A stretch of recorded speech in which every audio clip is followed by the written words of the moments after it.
우리가 있잖아요. 주님을 잘 섬겼는데 어려움이 찾아올 수가 있습니다. 주님을 잘 섬겼는데 어려움이 찾아오면 보통 사람들은 굉장히 당황합니다. 내가 신앙생활을 잘 못해가지고 하나님이 징계하셨다 그러면 이해가 되는데, 내가 나름 주님을 잘 섬겼는데 갑자기 우환이 찾아왔을 때 많은 사람들은 당황합니다. 그리고 하나님을 원망합니다. 그래서 이 많은 사람들이 있잖아요, 정말 어려움이 찾아오면 주님을 찾아가기보다는 좌절하고 낭망하고 원망하고 불평하는 일을 훨씬 더 잘합니다. 여러분, 유대인들이 애굽에서 탈출해서 광야 40년을 걸어가는 동안에 그들이 주로 한 게 뭡니까? 하나님을 원망하고 불평하고 불신하는 말을 계속했습니다. 그래서 그들이요, 전부 다 광야에서 다 죽었습니다. 여러분 있잖아요, 성경은 원망하고 불평하고 불신하는 사람들에게 하나님의 축복이 임하지 않는다는 것을 아주 명확하게 말씀하고 있습니다. 여러분, 잠언에 이렇게 기록되어 있습니다. 사람이 미련함으로 자기 길을 굳게 하고 마음으로 여호와를 원망하느니라. 어려움이 생기면 하나님께 가야 되는데 좌절하고 낭망하고 원망하고 불평하고 불신하고, 그러니까 하나님께서요 진노하는 겁니다. 여러분, 야고보서에 형제들아 서로 원망하지 마라. 그리하여야 심판을 면하리라. 하나님께서요 정말 듣기 싫어하는 게 뭔지 아십니까? 원망하는 말, 불평하는 말, 불신하는 말, 판단하는 말. 하나님이요 그런 말을 정말 듣기 싫어합니다. 그래서 있잖아요, 원망하는 사람, 불평하는 사람, 불만하는 사람, 하나님이 언제나 그들을 심판하셨습니다. 지금 이 엘리사 제자의 아내는 자기 남편이 죽게 됐습니다. 빚도 많이 얻게 됐습니다. 그리고 그 빚 때문에 사랑하는 두 아들이 남의 집에 노예로 팔려가야 되는 정말 절박한 상황이 됐습니다. 그런데 이 여인이 지금 엘리사한테 와서 원망하고 불평하는 말을 하지 않습니다. 우리 남편이 괜히 당신의 제자가 돼서 이렇게 빚만 잔뜩 쌓이고 우리 남편이 죽게 됐으니까 당신 책임지라고, 이 여인은 그런 말을 하지 않았습니다. 단지 엘리사에게 와서 자기 상황을 이야기하면서 어떻게 하면 좋겠습니까? 어떻게 하면 좋겠습니까? 하나님께 도움을 구하는 겁니다. 이 여인이 정말 잘한 게 이겁니다. 좌절하지도 않고 낭망하지도 않고 원망하지도 않고 불평하지도 않고 사람에게 도움을 구하지도 않고 엘리사에게 왔다는 겁니다. 이 여자가 정말 잘한 게 이겁니다. 여러분, 욥이 있잖아요. 욥이 하루아침에 재산이 다 날아갔습니다.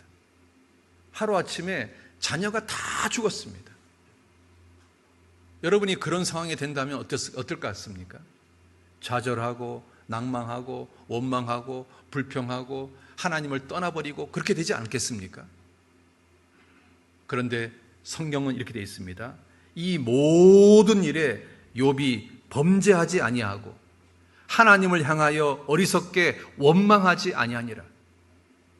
욥은 자녀가 다 죽었는데도, 재산이 다 날아갔는데도 하나님을 향하여 원망하지 않았다. 욥이 위대한 점이 그겁니다. 정말 끔찍한 상황인데 원망하지 않았다. 하나님을 향하여 원망하지 않았다. 이 선지자의 생도의 아내 되는 이 사람도 정말 훌륭한 사람입니다. 이 끔찍한 상황에서 원망하지 않았습니다. 제가 멕시코하고 에콰도르 하고 후원교회가 된 적이 많아서, 공교롭게도, 그래서 멕시코도 한 두세 번 이상 간 것 같고요, 에콰도르도 두세 번 이상 갔습니다. 그래서 이제 후원하는 교회에 이렇게 가면 이제 제가 주로 이제 가서 집회를 하고 낮에 남는 시간은 신방을 많이 다녔습니다. 하루는 이제 그 멕시코의 어떤 아주머니 집에 신방을 갔는데 이 아주머니가 남편이 없는 과부예요. 근데 자녀들도 여러 명이 있더라고요. 그래서 제가 어떻게 구원받게 됐습니까? 하고 여쭤봤습니다. 이 멕시코 여자가 이렇게 말합니다. 저는 여러 남자한테 배신을 당했습니다. 첫 번째 남자하고 결혼해서 아이를 낳았는데 이 남자가 자기를 떠나버렸답니다. 두 번째 남자하고 결혼해서 또 아이를 낳았는데 이 두 번째 남자도 자기를 떠나버렸답니다. 이제 마지막으로 세 번째 남자하고 결혼해서 자식을 낳았는데 이 세 번째 남자도 자기를 떠나버렸다는 겁니다. 그러니까 자기 안에 자식들이 아버지가 다 틀린 거예요. 이 아이는 첫 번째 남편, 이 아이는 두 번째 남편, 이 아이는 세 번째 남편. 그런데 자기는 지금 과부가 된 거예요. 그러니까 혼자 사는 거예요. 그래서 자살하려는 마음을 많이 했대요. 실제로 자살도 기도해 봤대요. 그러다가 한국에 선교사님이 오셔가지고 복음을 전하는데 그 복음을 딱 듣는 순간 자기가 자살하지 않은 것을 너무너무 감사했대요. 내가 비록 지금 형편은 너무너무 어렵지만 정말로 감사하는 마음이 들었다는 거예요. 멕시코에 가도 그렇게 간증한 사람이 많고요. 에콰도르에 가도 그렇게 간증한 사람들이 많은 거예요. 제가요, 그걸 보면서 왜 하나님이 이 한국의 귀한 선교사님들을 이 시골에 보냈을까? 도대체 이분들이 이 시골 땅에서 도대체 뭐 하려고 왔을까? 그분들의 간증을 들으니까요, 하나님이 이분들을 이곳에 보낸 이유가 뭔지를 알게 되겠더라고요. 정말 우리나라의 시골보다 더 험한 시골인 거예요. 불과 몇만 명 사는 그 조그만 마을에 한국의 선교사가 가신 거예요. 도대체 하나님이 이 큰 대도시도 아니고 이 농촌 시골에 이 귀한 선교사를 왜 보냈을까? 그런데 그곳에요, 정말 하나님의 은혜를 사모하는 사람들이 너무 많은 거예요. 자살을 생각하고 자살을 기도하고 정말 인생의 절벽 앞에 있고 아무 소망도 없는 정말 심령이 가난한 사람들이 곳곳에 있는 거예요. 그리고 그렇게 심령이 가난한 그 사람들을 이 선교사님하고 연결해서 우리의 복음이 전해지게 해서 그들이 새로운 소망을 갖게끔, 하나님이 그래서 이 선교사님을 이 정말 낙후된 이 조그만 농촌 마을에 보내셨구나 알게 되겠어요. 여러분, 시편에 인생 앞에서 죽게 피하는 자를 위하여 베푸신 은혜가 어찌 그리 큰지요, 이렇게 되어 있습니다. 하나님은요, 심령이 가난한 사람들에게 베푸실 은혜를 잔뜩 쌓아놨습니다. 그런데 이 엄청난 은혜를 왜 사람들이 누리지 못하냐면 주님께 가지 않기 때문에 누리지 못하는 겁니다. 이 선지자 생도의 아내처럼 엘리사에게 가야 되는데 엘리사에게 가지 않아서 누리지 못하는 겁니다. 여러분, 엘리사가 하나님은 구원이시다라는 뜻입니다. 엘리사 말 자체가 구원인 겁니다. 내 인생의 문제를 구원하기 위해서 내가 누구에게 가야 되냐면 엘리사, 하나님께 가야 되는 겁니다. 그러면 그 구원이신 하나님께서 내 인생의 문제를 풀어줄 텐데 나를 위해서 쌓아놓으신 은혜가 어찌 그리 큰지요? 라는 말씀처럼 엄청난 은혜를 쌓아놨을 텐데 그런데 우리가 그것을 받지 못하는 거예요. 누리지 못하는 거예요. 왜? 주님께 가지 않으니까요. 여러분, 인생 앞에서 죽게 피하는 자를 위하여 베푸신 은혜가 어찌 그리 큰지요? 그런데 그 어찌 그리 큰 은혜를 왜 우리는 누리지 못할까요? 주님께 안 가니까 누리지 못하는 거예요. 아프리카의 그 선교사가 에이즈 걸린 20살 청년하고 이렇게 대화를 했답니다. 너는 왜 에이즈에 걸렸냐라고 물었더니 자기가 교통사고를 하고 나서 수술을 해야 되는데 피가 부족해서 그 피를 갖다가 받았대요. 근데 해필이면 그 피가 에이즈 걸린 사람 피를 받은 거예요. 자기는 나쁜 짓 한 것도 아니고 정말 깨끗하게 살았는데 정말 너무나 억울하게 자기가 에이즈에 걸린 거예요. 그래서 정말 인생을 원망하고 불평하고 막 자살할 생각도 하고 막 그렇게 살았대요. 그런데 선교사가 와서 복음을 전하고 나서, 복음을 깨닫고 나서 욥기를 읽는데, 그 욥이 재산이 다 날아가고 자녀가 다 죽었는데도 하나님을 향하여 원망하지 않았다는 그 말씀을 읽는 순간 이 청년이요, 나도 그래야 되겠다. 내가 이 에이즈 걸려서 구원받게 됐고 에이즈 걸려서 천국 갈 수 있는 소망이 생겼으니까 나는 이제 더 이상 에이즈 걸린 것에 대해서 원망하거나 불평하지 말아야 되겠다. 그래서 그 다음부터 있잖아요, 마음이 바뀐 겁니다. 그래서 이 청년이요, 얼굴에 미소를 짓고 사는 거예요. 그러니까 그게 신기해서 선교사가 물어봤더니 이제 그렇게 얘기를 하더라는 겁니다. 하나님은 있잖아요, 특별히 어떤 사람을 사랑하는 줄 아십니까? 인생에 금이 간 사람을 사랑하십니다. 인생에 금이 간 사람, 그래서 심령이 가난해진 사람, 그래서 주님 앞에 무릎을 꿇는 사람, 주님께 나오는 사람, 주님은 그 사람을 정말 사랑합니다. 완벽한 인생, 모든 것이 잘 되는 인생, 승승장구하는 인생, 그런 인생들은요 교만하기 때문에 주님께 오지 않습니다. 그러니까 주님의 사랑을 알 수가 없는 거예요. 그런데 금이 간 인생, 뭔가 실패를 하고 뭔가 어려움을 겪고 뭔가 고난을 겪고 그래서 심령이 가난해지고 인생에 금이 간 사람, 하나님이요 그런 사람을 사랑하십니다. 여러분, 초대교회에 어떤 사람들이 구원받았습니까? 인생에 금이 간 사람들이 구원받았습니다. 여러분, 우리 주변에 어떤 사람들이 구원받습니까? 인생에 금이 간 사람들이 구원받습니다. 뭔가 어려움이 있는 사람, 뭔가 고난이 있는 사람, 뭔가 아픔이 있는 사람, 그런 사람들이 구원받습니다. 여러분, 우리 각자는 어떻습니까? 내가 내 인생에 금이 간 적이 있기 때문에 구원받지 않았습니까? 저도 제 인생을 돌아보면 인생에 금이 간 적이 여러 번 있습니다. 제가 계획했던 것들이 되지 않았던 적이 여러 번 있었습니다. 그런 것들이 제 심령을 낮추게 만들었고 구원받게 만들었습니다. 여러분, 그렇지 않습니까? 하나님은 있잖아요, 인생에 금이 간 사람을 사랑하는 겁니다. 사람들이 있잖아요, 정말 큰 고통을 받으면 자기 머릿속으로는 압니다. 하나님께 가야지. 그런데 이게요, 말은 쉬운데 어렵습니다.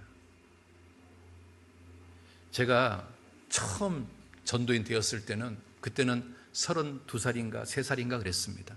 젊었습니다. 패기가 넘쳤습니다. 그래서 인생에 뭐 어려움이 있거나 고난이 있거나 그러면 있잖아요, 그분들하고 상담하면 제가요 정답을 얘기했어요. 정답. A는 B다, C는 D다. 그런데 나이가 점점 먹어가면서 여러 가지 많은 것들을 경험하면서 또 고통받는 사람들을 접해보면서, 저분들이 정답을 몰라서 주님께 안 오는 것이 아니구나. 머릿속으로는 정답을 알지만 너무 고통이 괴로우니까 그게 안 내켜지는 거구나.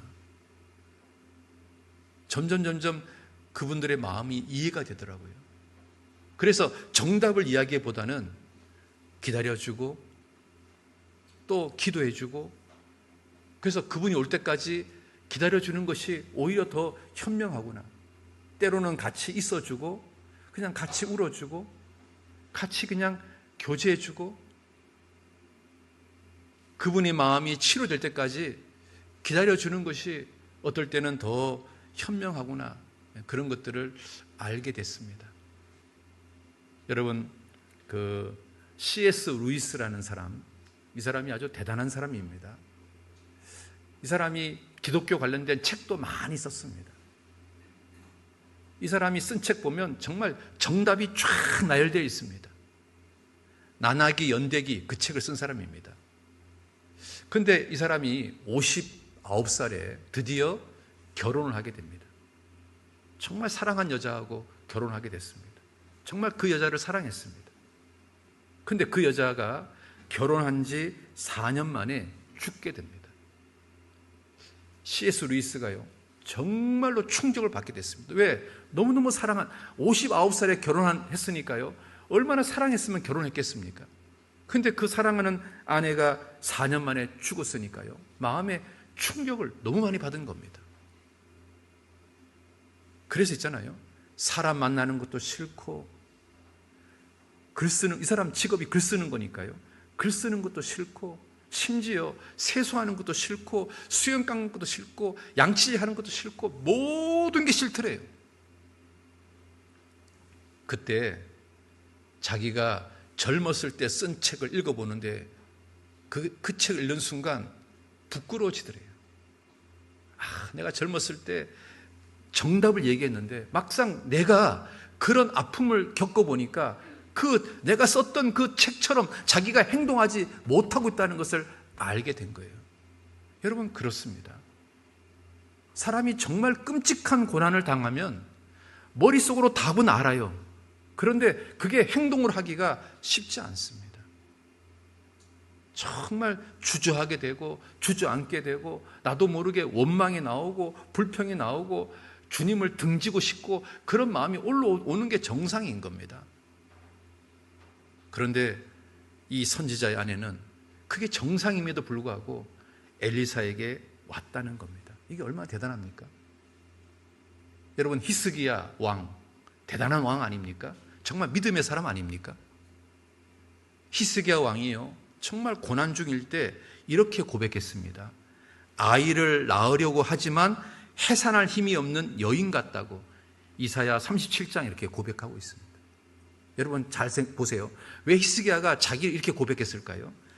아이를 낳으려고 하는데 해산할 힘이 없는 여자. 지금 만삭이 됐으니까요, 이 여자는 애를 낳아야 된다는 것을 알잖아요. 근데 문제는 애를 낳을 힘이 없어가지고 애를 못 놓는 상황. 히스기야가 지금 자기 마음을 이렇게 고백하는 겁니다. 내가 지금 이 어려운 가운데 있는데, 내가 정답은 아는데 그 주님 앞에 나갈 힘이 없다. 그걸 지금 히스기야 왕이 고백하고 있는 겁니다. 그 위대한 왕도 정답은 알지만 하나님께 나아가지 못하는 자기 연약함을 고백하고 있지 않습니까? 우리가 있잖아요, 어려움에 처했을 때 어떻게 하는 게 지혜로운 줄 아십니까? 그 연약한 자기 마음조차도 하나님께 토하는 것이 가장 좋습니다. 히스기야처럼, 하나님, 제가 정말 너무 힘듭니다. 너무 어렵습니다. 너무 괴롭습니다. 제가 정답은 압니다. 주님께 나가야 된다는 거 압니다. 그런데 그 힘조차 없습니다. 하나님, 그 힘이라도 좀 주시면 안 되겠습니까?